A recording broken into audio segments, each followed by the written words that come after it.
Conspiracy കഫേയിലേക്ക് എല്ലാവർക്കും സ്വാഗതം. 1776 Adam വൈഷോഫ്റ്റ് എന്ന നിയമപണ്ഡിതൻ സ്ഥാപിച്ച ഒരു രഹസ്യ സംഘടനയായിട്ടായിരിക്കും ഇലൂമിനാറ്റിയെ നമ്മൾ പരിചയപ്പെട്ടിരിക്കുക. എന്നാൽ ഇലൂമിനാറ്റി എന്ന സങ്കല്പത്തിന് അതിലേറെ പഴക്കം ചരിത്രത്തിലുണ്ട്.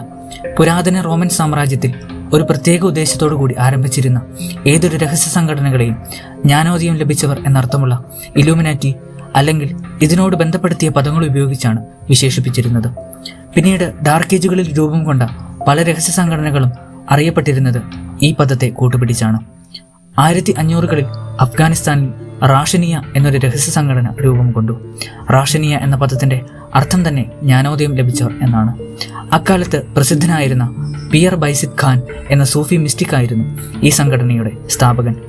അക്കാലത്തെ ഭരണാധികാരികളുടെ, പ്രത്യേകിച്ച് മുഗളന്മാരുടെ ഭരണത്തെയും ആത്മീയതയെയും ഇവർ എതിർക്കുകയും പുതിയൊരു ലോകക്രമവും അധികാരവും ഈ ലോകത്തിന് ആവശ്യമാണെന്ന് വാദിക്കുകയും ചെയ്തു. ജ്ഞാനോദയം ലഭിച്ച ഒരു മനുഷ്യന്റെ കീഴിൽ മനുഷ്യർ സമത്വവും സന്തോഷവും അനുഭവിക്കുന്ന ഒരു സമൂഹമാണ് വേണ്ടതെന്ന് അദ്ദേഹം വാദിച്ചു.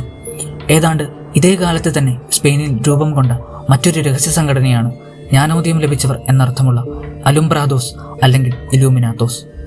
ഇവർ അക്കാലത്ത് അധികാരം കൈയാളിയിരുന്ന കത്തോലിക്ക സഭയെയും അവരുടെ കൂദാശകളെയും എതിർത്തു. അവരുടെ മന്ത്രങ്ങളിലൂടെയും രഹസ്യമായി നടത്തിയിരുന്ന ആചാരങ്ങളിലൂടെയും ദൈവവുമായുള്ള സമ്പൂർണമായ ഐക്യം സാധ്യമാക്കാം എന്ന് ഇക്കൂട്ടർ വിചാരിച്ചിരുന്നു. ദൈവവുമായുള്ള സമ്പൂർണമായ ഐക്യം സാധ്യമാക്കിയ ശേഷം ഏതു തരം തിന്മയും തങ്ങൾക്ക് ചെയ്യാമെന്നും ദൈവൈക്യം സാധ്യമാക്കിയതുകൊണ്ട് തന്നെ ഇതൊന്നും തിന്മയാകുന്നില്ല എന്നുമായിരുന്നു അവരുടെ വിശ്വാസം.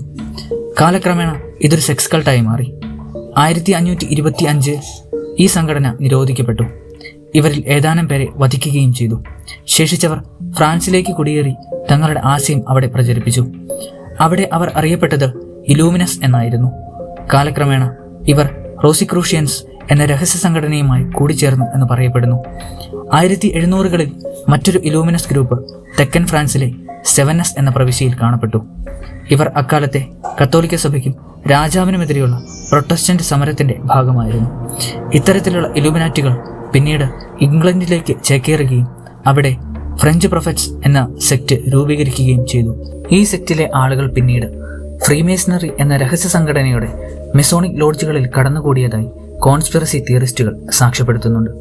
ഇതിനുശേഷം 1754 യോവാക്കിം മാലറ്റിൻ ഡി പാസിയോളെ എന്ന വ്യക്തിയുടെ കീഴിൽ the order of the knights masons elect priest of the universe എന്ന ഇലൂമിനസ് സെക്റ്റ് രൂപീകരിക്കപ്പെട്ടു. ഫ്രീമേസണറി എന്ന സംഘടനയിൽ നിന്ന് പുറത്താക്കപ്പെട്ടവരാണ് ഇത്തരത്തിലുള്ള ഇലൂമിനാറ്റി സംഘടന ആരംഭിച്ചതെന്ന് പറയപ്പെടുന്നു. മേൽപ്പറഞ്ഞ എല്ലാ സംഘടനകളും അപ്പോഴുണ്ടായിരുന്ന അധികാരവർഗത്തെ എതിർത്തിരുന്നവരും പുതിയൊരു ലോകക്രമത്തിനു വേണ്ടി പ്രയത്നിച്ചിരുന്നവരുമായിരുന്നു. ഇങ്ങനെയൊരു പശ്ചാത്തലത്തിലാണ് മെയ് 1, 1776 ജർമ്മനിയിലെ ബവേറിയ എന്ന സ്ഥലത്ത് ആഡം വൈഷോഫ്റ്റ് എന്ന നിയമാധ്യാപകൻ ദ ഓർഡർ ഓഫ് ദ പെർഫെക്റ്റബിലിസ്റ്റ് എന്ന രഹസ്യ സംഘടന ആരംഭിക്കുന്നത്.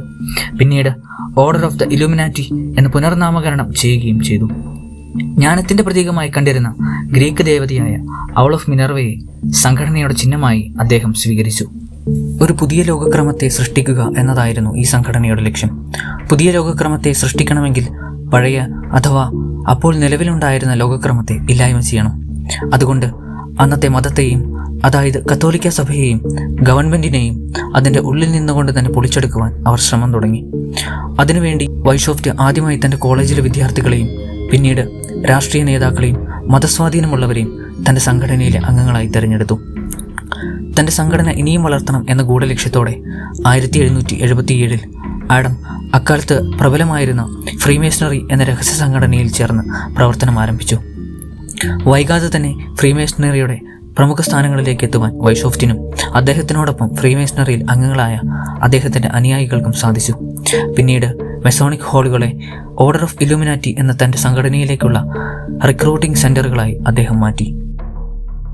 ഫ്രീമേസണറി അംഗങ്ങൾ കൂടാതെ രാജാക്കന്മാർ, പ്രഭുക്കന്മാർ, മതം ഉപേക്ഷിച്ച ലൂതറൻ, കാൽവനിസ്റ്റ് ദൈവശാസ്ത്രജ്ഞന്മാർ, ഗുമസ്തന്മാർ, സ്ത്രീകൾ, സാധാരണ ജനങ്ങൾ എന്നിവരെയും തൻ്റെ സംഘടനയിലേക്ക് വൈഷോഫ്റ്റ് ചേർത്തു. ഇലൂമിനാറ്റിയിൽ അംഗമായി ചേരുന്നവരെ നോവീസ് എന്നാണ് വിളിച്ചിരുന്നത്. ഇവർക്കെല്ലാവർക്കും പ്രത്യേക കോഡ് നാമങ്ങൾ നൽകിയിരുന്നു. നോവീസിൽ നിന്ന് അതിനു മുകളിലെ റാങ്കായ ബ്രദറൻ ഓഫ് മിനർവയിലേക്ക് പ്രൊമോട്ട് ചെയ്യപ്പെടുമ്പോഴാണ് ഒരാളെ ഔദ്യോഗികമായി ഇലൂമിനാറ്റി അംഗമായി പരിഗണിച്ചിരുന്നത്. ബ്രദറൻ ഓഫ് മിനർവ എന്ന റാങ്കിന് മുകളിൽ Scottish knights, epopt, prefects, national directors, national prefects, grand master എന്നിങ്ങനെ വിവിധ റാങ്കുകൾ നിലനിന്നിരുന്നു. ചതിയും വഞ്ചനയും കൊലപാതകവുമെല്ലാം സുപ്പീരിയർ ഓഫീസർമാരുടെ ആജ്ഞപ്രകാരമാണ് ചെയ്യുന്നതെങ്കിൽ അതെല്ലാം നന്മയായി അവർ കണക്കാക്കിയിരുന്നു. ഇലൂമിനാറ്റിയുടെ വളർച്ചയോടൊപ്പം തന്നെ അതിൽ അഭിപ്രായ വ്യത്യാസവും ചേരിതിരിവും എല്ലാം രൂപപ്പെട്ടു. അങ്ങനെ പതിയെ പതിയെ ഈ സംഘടനയുടെ രഹസ്യാത്മകത നഷ്ടപ്പെടുവാൻ തുടങ്ങി. സംഘടനയുടെ രഹസ്യങ്ങൾ പലതും പുറത്തറിഞ്ഞപ്പോൾ സംഘടനയ്ക്കെതിരെ എതിർപ്പുകളും വിമർശനങ്ങളും പൊതുസമൂഹത്തിൽ രൂപപ്പെട്ടു. രാജ്യത്തിന് തന്നെ ഭീഷണിയായേക്കാവുന്ന ഒന്നാണ് ഇലൂമിനാറ്റി എന്ന് മനസ്സിലാക്കിയ കാൾ തേഡോർ പ്രഭു 1784, 1785, 1787, 1790 എന്നീ വർഷങ്ങളിൽ നിരോധന വിളംബരം പുറപ്പെടുവിച്ചു. സംഘടനയിലെ അനേകം പേർ വധിക്കപ്പെടുകയും നാടുകടത്തപ്പെടുകയും ചെയ്തു. 1784 ഇലൂമിനാറ്റി നിരോധിക്കപ്പെടുമ്പോൾ അവർ തങ്ങളുടെ സാമ്രാജ്യം Austria, Hungary, Switzerland, France, Denmark, Russia, ഇറ്റലിയിലെ നേപ്പിൾസ് എന്നിവിടങ്ങളിലേക്ക് വ്യാപിപ്പിച്ചിരുന്നു. അതുകൊണ്ട് തന്നെ നാടുകടത്തപ്പെട്ടവർക്ക് അഭയം പ്രാപിക്കുവാനും തങ്ങളുടെ പ്രവർത്തനങ്ങൾ തുടർന്നു കൊണ്ടുപോകുവാനും സാധിച്ചു.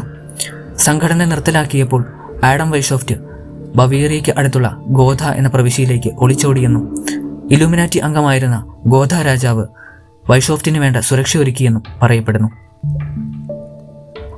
പിന്നീട് ഇലൂമിനാറ്റിയുമായി ബന്ധപ്പെട്ട് ഉണ്ടായതും ഉണ്ടായിക്കൊണ്ടിരിക്കുന്നതുമായ പല കോൺസ്പിറസി തിയറികളും ബന്ധപ്പെട്ടിരിക്കുന്നത് അമേരിക്കയുമായിട്ടാണ്.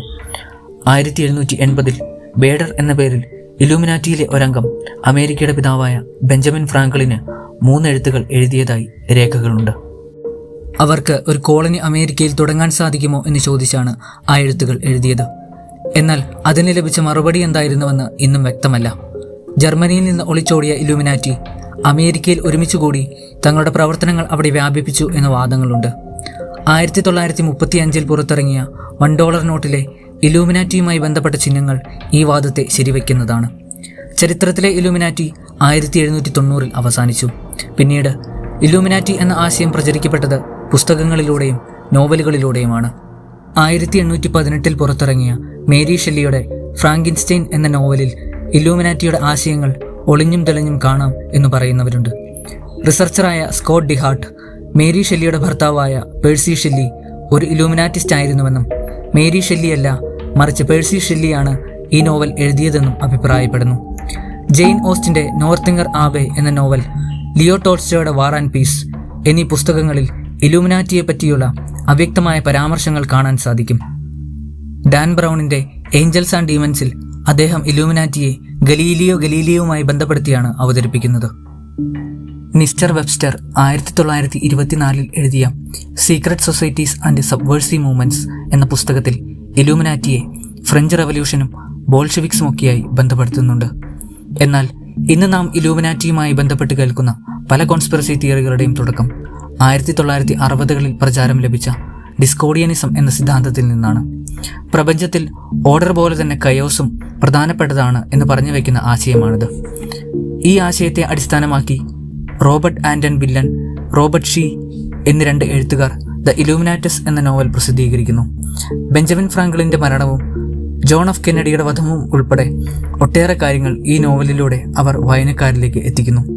അങ്ങനെ വീണ്ടും ഇലൂമിനാറ്റി സമൂഹത്തിൽ ചർച്ചാ വിഷയമാകുന്നു.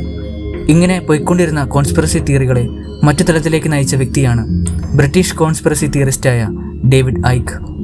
ഇദ്ദേഹം പറഞ്ഞു വെച്ച തിയറിയാണ് മനുഷ്യരായി രൂപം മാറാൻ കഴിവുള്ള ഏലിയൻസാണ് ഇലൂമിനാറ്റിയുടെ തലപ്പത്തുള്ളവർ എന്നും അവരുടെ ഈ പ്രത്യേകത നിലനിർത്തുവാനാണ് അവർ മറ്റു കുടുംബങ്ങളിൽ നിന്നും വിവാഹം കഴിക്കാതെ സ്വന്തം കുടുംബത്തിൽ നിന്ന് തന്നെ വിവാഹം കഴിക്കുന്നത് എന്നുമൊക്കെ. അതുപോലെ തന്നെ ഇന്ന് പല കോൺസ്പിറസി തിയറിസ്റ്റുകളും ഇലൂമിനാറ്റിയെ സാത്താൻ സേവയുമായി ബന്ധപ്പെടുത്തുന്നുണ്ട്. ഹോളിവുഡ് സിംഗേഴ്സായ Miley Cyrus, Madonna, Lady Gaga, Eminem അങ്ങനെ ഒട്ടേറെ സെലിബ്രിറ്റികൾ ഇലൂമിനാറ്റി ചിഹ്നങ്ങളും സാത്താനിക ചിഹ്നങ്ങളും തങ്ങളുടെ പാട്ടുകളിലും സ്റ്റേജ് പ്രോഗ്രാമുകളിലും ഉപയോഗിക്കുന്നു. മലയാളികൾക്ക് സുപരിചിതമായ ലൂസിഫറും എമ്പുരാനും പോലുള്ള സിനിമകളിൽ ഇലൂമിനാറ്റിയെ പൈശാചിക ചിഹ്നങ്ങളോട് ബന്ധപ്പെടുത്തിയാണ് കാണിക്കുന്നത്. മേൽപ്പറഞ്ഞ എല്ലാത്തരം ഇലൂമിനാറ്റികളും ചർച്ചിനെതിരായിരുന്നു എന്ന് കാണുവാൻ സാധിക്കും. ഡാൻ ബ്രൗൺ തൻ്റെ നോവലായ ഏഞ്ചൽസ് ആൻഡ് ഡീമൻസിലും ഇലൂമിനാറ്റിയെ ചർച്ചിൻ്റെ ശത്രുവായിട്ടാണ് അവതരിപ്പിക്കുന്നത്. സമൂഹത്തിൽ ചർച്ചിൻ്റെ സ്വാധീനം കുറച്ചുകൊണ്ടുവന്ന് പുതിയൊരു ലോകക്രമം സൃഷ്ടിക്കുക എന്നതായിരുന്നു അവരുടെ അടിസ്ഥാന ലക്ഷ്യം എന്ന് പറയുന്നതിൽ തെറ്റില്ല. ദൈവത്തിന് പകരം ദൈവത്തിന്റെ എതിരാളിയായ സാത്താനെ ആരാധിക്കുന്നവരാണ് സാത്താനിസ്റ്റുകൾ. അടിസ്ഥാനപരമായി ഇലുമിനാറ്റികളുടെയും സാത്താനിസ്റ്റുകളുടെയും എതിരാളി ഒരാൾ തന്നെയാണ്, ദൈവം. ശത്രുവിന്റെ ശത്രു മിത്രം എന്നാണല്ലോ. അതുകൊണ്ട് ദൈവത്തെയും മതത്തെയും ഇല്ലായ്മ ചെയ്യുവാൻ ചരിത്രത്തിലെപ്പോഴോ ഈ രണ്ട് വിഭാഗക്കാർ ഒരുമിച്ചിട്ടുണ്ടാകാം എന്ന് വാദിക്കുന്നവരുണ്ട്. ഇങ്ങനെ നീളുന്നു ഇലുമിനാറ്റി കോൺസ്പിറസികൾ. മധ്യകാലഘട്ടത്തിൽ ഒരു പ്രത്യേക ഉദ്ദേശത്തിനു വേണ്ടി മാത്രം ആരംഭിച്ചിരുന്ന രഹസ്യ സംഘടനകളെ ഇലൂമിനാറ്റി എന്ന് വിളിച്ചാണ് ഇലൂമിനാറ്റി സങ്കല്പങ്ങളുടെ തുടക്കമെങ്കിൽ ഇന്നത് സാത്താൻ സേവയും ന്യൂ വേൾഡ് ഓർഡറും വരെ എത്തിയിരിക്കുന്നു. എന്താണ് നിങ്ങളുടെ അഭിപ്രായം? ലോകത്തെ നിയന്ത്രിക്കുന്നത് ഇലൂമിനാറ്റികളാണോ? വീഡിയോ ഇഷ്ടമായെങ്കിൽ ലൈക്ക് ചെയ്യുക. ഇതുപോലുള്ള കോൺസ്പിറസി സംബന്ധമായ വീഡിയോകൾക്കായി സബ്സ്ക്രൈബ് ചെയ്യുക.